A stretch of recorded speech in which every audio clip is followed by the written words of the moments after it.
एक नौजवान था, इसकी विधवा माँ थी। पिताजी की पैतृक जो संपत्ति थी वो धीरे धीरे समाप्त होती जा रही थी। इस नौजवान को चिंता हुई, घर का गुजारा कैसे चलेगा।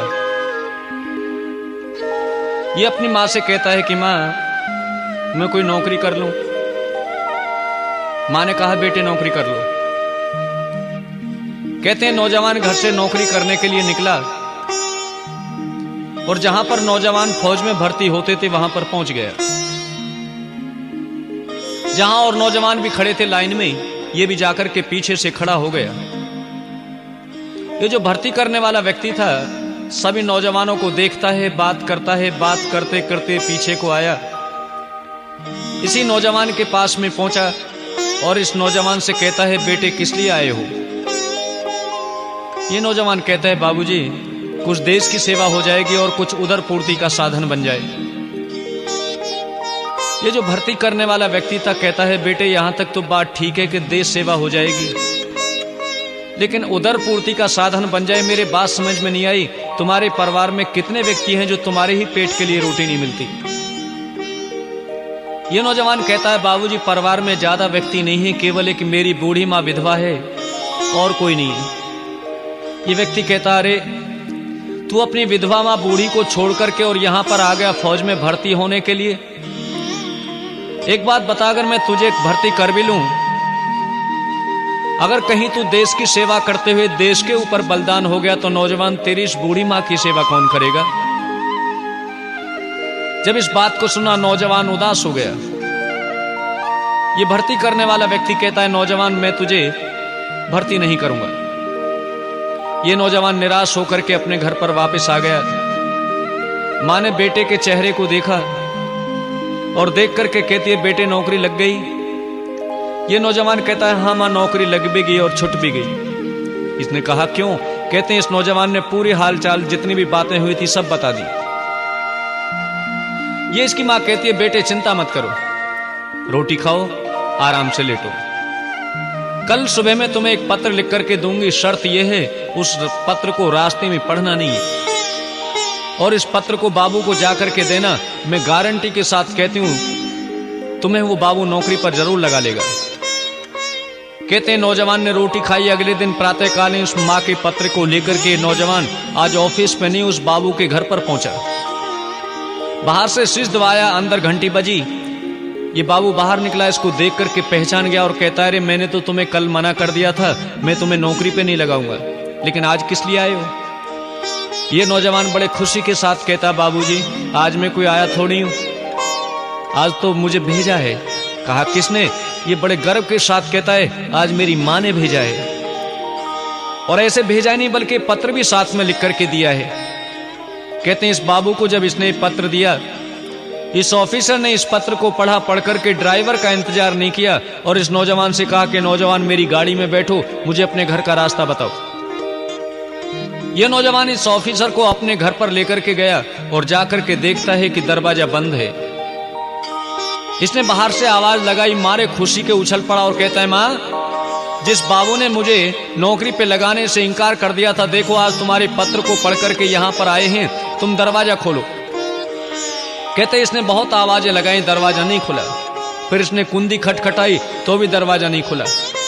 कहते हैं किसी प्रकार से इन दोनों ने यत्न करके दरवाजे को तोड़ करके देखें, इस नौजवान की मां अंदर पेट में चाकू मार करके मरी पड़ी है। तभी तो किसने कहा कि ऐसे माता पिता जो अपने संतान के लिए सब कुछ सर्वस्व सब कुछ लुटा देते हैं, अपना सब कुछ अर्पण कर देते हैं, ऐसे माता पिता के ऋण से उऋण होना बड़ा मुश्किल है। हमें माता पिता की सेवा करनी चाहिए।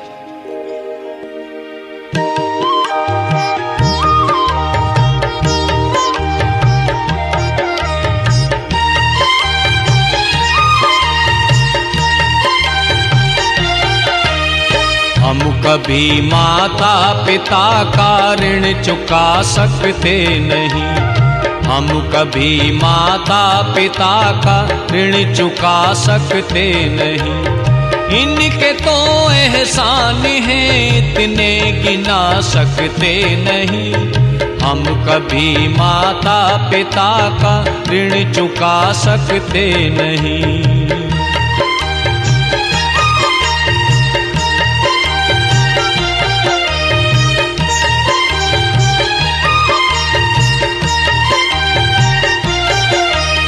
ये कहाँ पूजा में शक्ति, ये कहाँ फल जापिका। ये कहाँ पूजा में शक्ति, ये कहाँ फल जापिका। हो तो हो इनकी कृपा से खातिमा संतापिका। इनकी सेवा से मिले धन ज्ञान बल लंबी उम्र। स्वर्ग से बढ़कर है जग में आसरा माँ बाप का। इनकी तुलना में कोई वस्तु बिला सकते नहीं। हम कभी माता पिता का ऋण चुका सकते नहीं। हम कभी माता पिता का ऋण चुका सकते नहीं।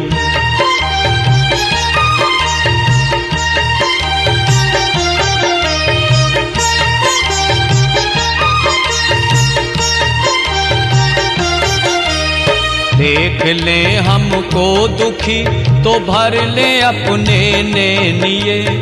देख ले हमको दुखी तो भर ले अपने नैनिये।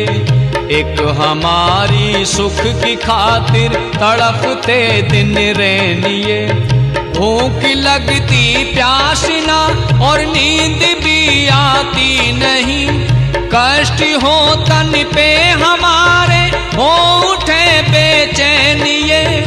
इनसे बढ़कर देवता भी सुख दिला सकते नहीं। हम कभी माता पिता का ऋण चुका सकते नहीं। हम कभी माता पिता का ऋण चुका सकते नहीं।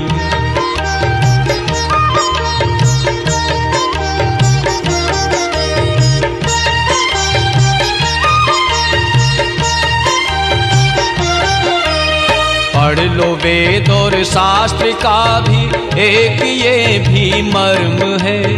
पढ़ लो वेद और शास्त्र का ही एक ये भी मर्म है। योग्यतम संतान का ये सबसे उत्तम कर्म है। जगत में जब तक जिए सेवा करे माँ बाप की। इनके चरणों में ये तन मन धन लुटाना धर्म है। ये पथिक वो सत्य है जिसको जुटा सकते नहीं। हम कभी माता पिता का ऋण चुका सकते नहीं। हम कभी माता पिता का ऋण चुका सकते नहीं। हम कभी माता पिता का ऋण चुका सकते नहीं। हम कभी माता पिता का ऋण चुका सकते नहीं। हम कभी माता पिता